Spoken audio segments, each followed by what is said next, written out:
Baik, assalamualaikum warahmatullahi wabarakatuh. Di sini saya akan memaparkan materi mata kuliah pertumbuhan dan perkembangan fisik.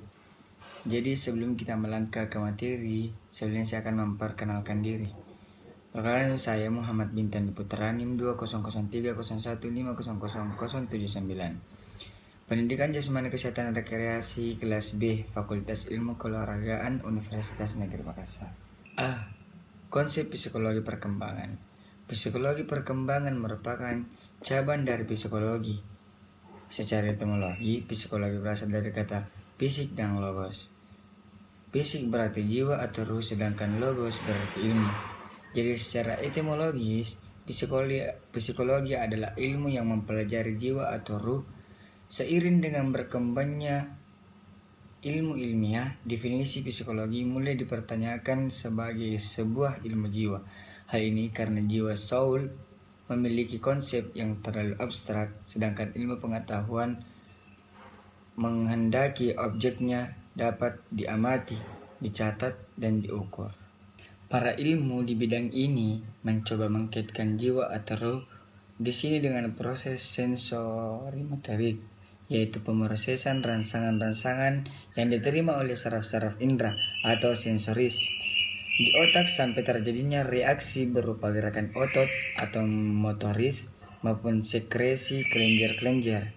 Aktivitas sensorik dan motorik dapat dicontohkan sebagai aktivitas yang paling banyak dilakukan dan terstimulasi ketika anak bermain. Baik, secara singkat dapat dijelaskan bahwa psikologi perkembangan adalah cabang dari ilmu psikologi yang mempelajari secara sistematis perkembangan perilaku manusia. Secara ontogenetik, yaitu mempelajari proses-proses yang mendasari perubahan-perubahan yang terjadi di dalam diri, baik perubahan dalam struktur jasmani, perilaku, maupun fungsi mental manusia sepanjang rentang di hidupnya. Dari sini dapat dikatakan bahwa psikologi perkembangan merupakan suatu cabang ilmu psikologi yang mempelajari tingkah laku individu dalam perkembangannya beserta latar belakang yang mempengaruhinya. Dapat mempelajari psikologi perkembangan untuk mengetahui tingkah laku individu itu sesuai atau tidak dengan tingkat usia atau perkembangannya. Untuk mengetahui tingkat kemampuan individu pada setiap fase perkembangannya, untuk mengetahui kapan individu bisa diberi stimulasi pada tingkat perkembangan tertentu, agar dapat mempersiapkan diri dalam menghadapi perubahan-perubahan yang akan dihadapi anak. Yang terakhir, khusus bagi guru agar dapat memilih dan memberikan materi dan metode yang sesuai dengan kebutuhan anak. B. Hakikat perkembangan. Perkembangan menurut Kartono dalam Sobur 2009 merupakan perubahan psikofisis sebagai hasil dari proses pematangan fungsi-fungsi psikis dan fisis yang ditunjukkan oleh faktor lingkungan dan proses belajar pada waktu tertentu menuju kedewasaan. Sementara itu, perkembangan menurut Yusuf adalah proses terjadinya berbagai perubahan yang bertahap yang dialami individu atau organisme menuju tingkat kedewasaan atau kematangan yang berlangsung secara sistematis, progresif, dan berkesinambungan baik terhadap fisiknya maupun psikisnya. Pertumbuhan dapat dijelaskan sebagai sebuah proses kenaikan massa dan volume yang dikarenakan adanya tambahan subsistensi dan perubahan bentuk yang terjadi selama proses tersebut. Hal ini dijelaskan pula oleh Chaplin yang menyatakan bahwa pertumbuhan adalah suatu pertumbuhan atau kenaikan dalam ukuran dari bagian-bagian tubuh atau dari organisme sebagai suatu keseluruhan. Senada dengan pendapat tersebut, Desmita menjelaskan istilah pertumbuhan dalam konteks perkembangan merujuk pada perubahan-perubahan yang bersifat kuantitatif, yaitu peningkatan dalam ukuran dan struktur seperti pertumbuhan badan, pertumbuhan kaki, kepala, jantung, paru-paru, dan sebagainya. Dengan kata lain, di sini tidak berkaitan dengan pola pikir, ingatan, ataupun perkembangan mental seseorang. Dari berbagai definisi tersebut, dapat kita pahami bahwa pertumbuhan ialah suatu perubahan secara biologi yang dialami oleh makhluk hidup, yaitu berupa pertumbuhan ukuran baik volume, bobot, maupun jumlah sel yang bersifat irreversibel. Perubahan yang bersifat irreversibel ini maksudnya suatu perubahan yang tidak dapat kembali ke semula. Contohnya seekor bayi harimau yang tumbuh menjadi dewasa maka tidak dapat kembali menjadi bayi harimau lagi. Selanjutnya perkembangan development. Perkembangan adalah suatu gejala perubahan dalam fungsi dari organ-organ yang telah mengalami pertumbuhan tersebut. Pada aspek ini, lebih ditekankan pada pertumbuhan fungsi atau fisikis yang lebih kompleks sehingga pada perkembangannya tidak dapat diukur dengan mudah tetapi hanya bisa dilihat gejalanya. Jadi proses perkembangan ini berjalan seiring dengan terjadinya pertumbuhan pada makhluk hidup. Pengertian lain dijelaskan oleh Sentrop, di mana perkembangan memiliki makna sebagai pola perubahan yang dimulai sejak pembuahan, yang berlanjutan sepanjang rentang hidup. Kebanyakan perkembangan melibatkan pertumbuhan meskipun melibatkan juga penuaan. Dalam proses tersebut menunjukkan kedua proses pertumbuhan dan perkembangan senada dengan hal tersebut. Desimita menjelaskan bahwa perkembangan tidak terbatas pada pengertian pertumbuhan yang semakin membesar, melainkan di dalam juga terkandung serangkaian perubahan yang berlangsung secara terus-menerus dan bersifat tetap dari fungsi-fungsi jasmania yang rohania yang memiliki individu menuju ke tahap kematangan melalui pertumbuhan, pematangan, dan belajar. Pertumbuhan dapat dijelaskan sebagai sebuah proses kenaikan massa dan volume yang dikarenakan adanya tambahan subsistensi dan perubahan bentuk yang terjadi selama proses tersebut. Hal ini dijelaskan pula oleh Chaplin yang menyatakan bahwa pertumbuhan adalah suatu pertumbuhan atau kenaikan dalam ukuran dari bagian-bagian tubuh atau dari organisme sebagai suatu keseluruhan.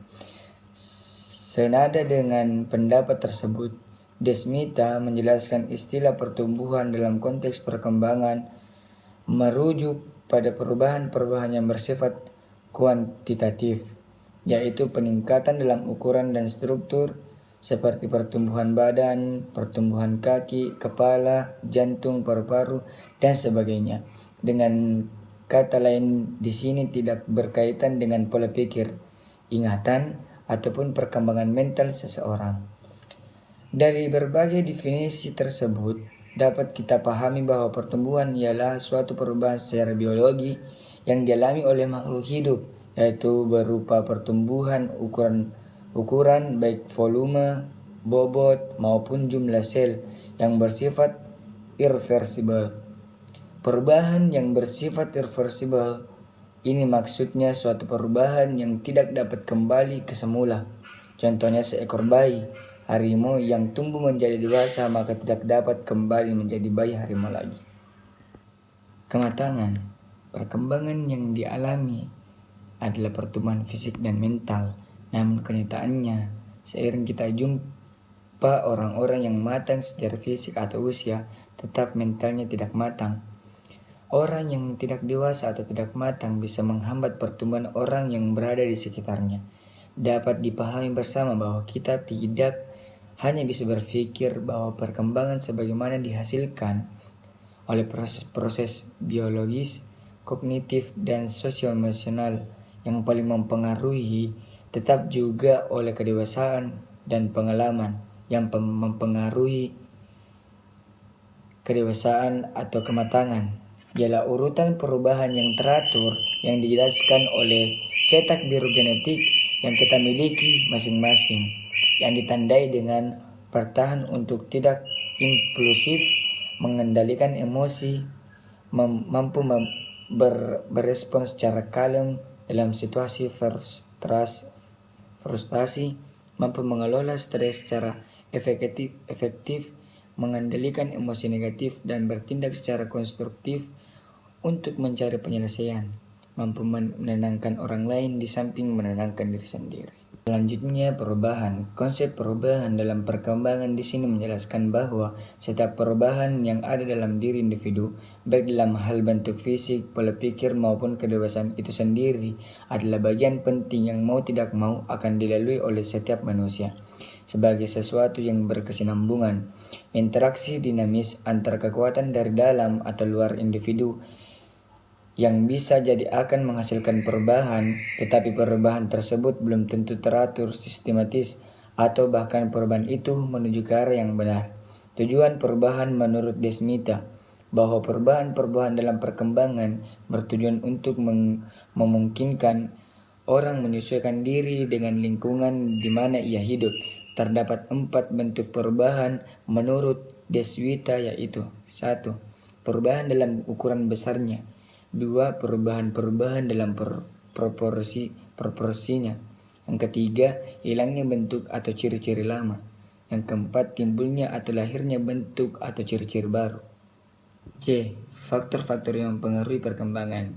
Tokoh aliran ini adalah Schopenhauer. Menurut aliran ini, perkembangan organisme ditentukan oleh faktor pembawaan.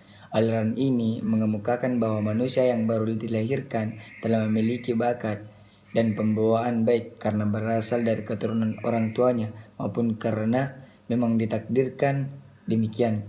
Jika individu membawa pembawaannya baik, maka akan baik pula individu tersebut. Begitu juga sebaliknya.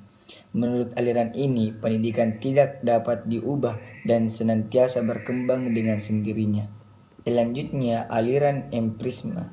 Salah satu tokoh aliran ini adalah John Locke yang mengembangkan teori tabula rasa. Menurutnya, manusia bagian tabula rasa, yakni meja lilin yang putih bersih, belum tergoreskan apapun.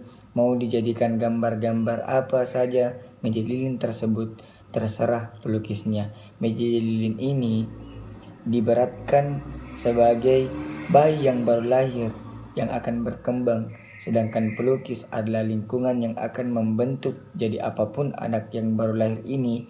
Dengan kata lain, aliran empirisme sangat yakin bahwa perkembangan organisme ditentukan oleh lingkungan.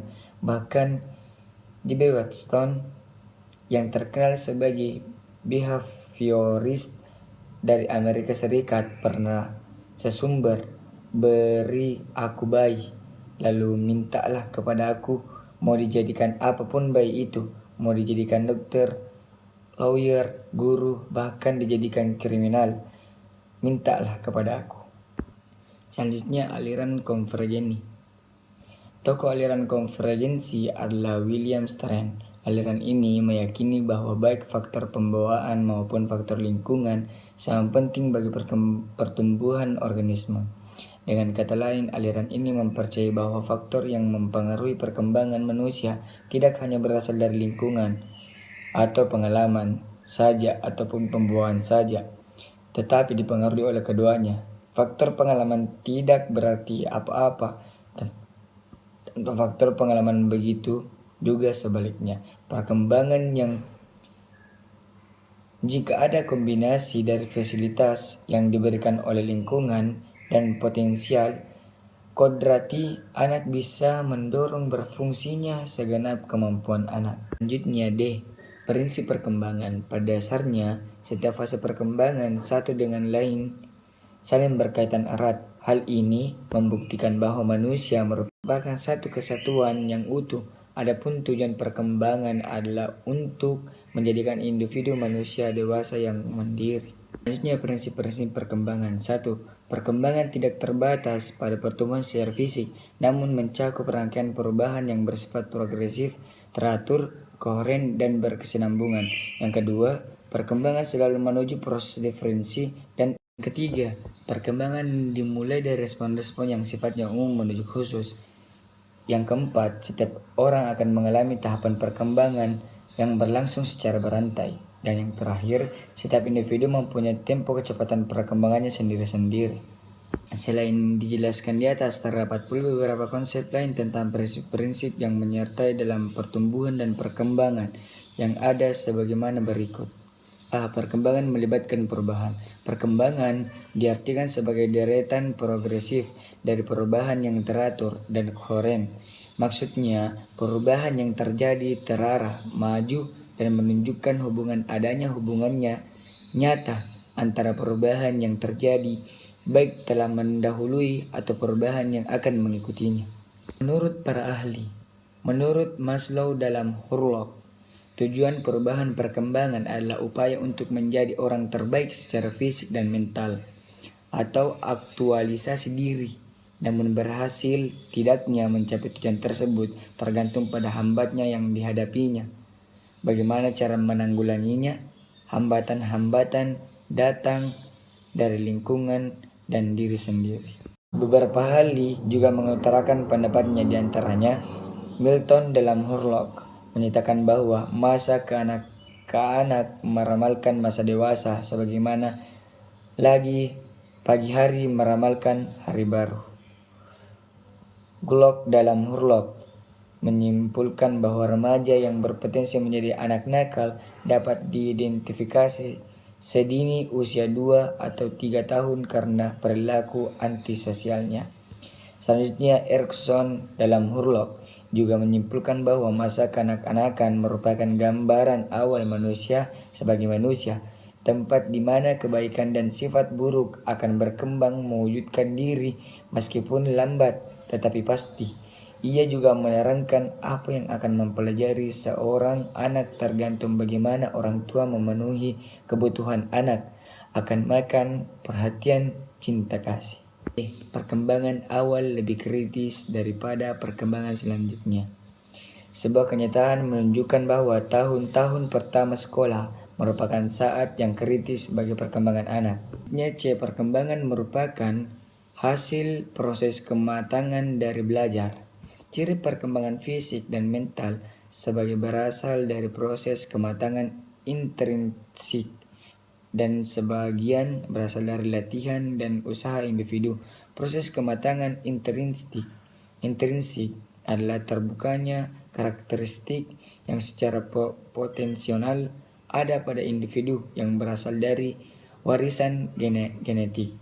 Dalam fungsi filogenetik, fungsi umum atau ras, misalnya merangkak, duduk, berjalan. Dalam fungsi ontogenetik, fungsi khas untuk individu, misalnya berenang, melempar bola, naik sepeda. Kecenderungan yang diwariskan tidak dapat matang sepenuhnya tanpa dukungan lingkungan. Belajar adalah perkembangan yang berasal dari latihan dan usaha. Sebagai contoh, anak yang mempunyai tatanan saraf dan otot yang superior akan mempunyai bakat, tapi kalau tidak ada kesempatan berlatih dan membimbing yang sistematis, anak tidak akan dapat mengembangkan potensi yang dimilikinya. Belajar dapat terjadi secara imitasi atau individu secara sadar meniru apa yang dilakukan oleh orang lain. Identifikasi sebagai suatu usaha individu untuk menerima skill, nilsi, motivasi, dan perilaku yang dihormati atau dicintai. Baik, sekian dan terima kasih. Itulah tadi penjelasan tentang materi pertumbuhan dan perkembangan fisik.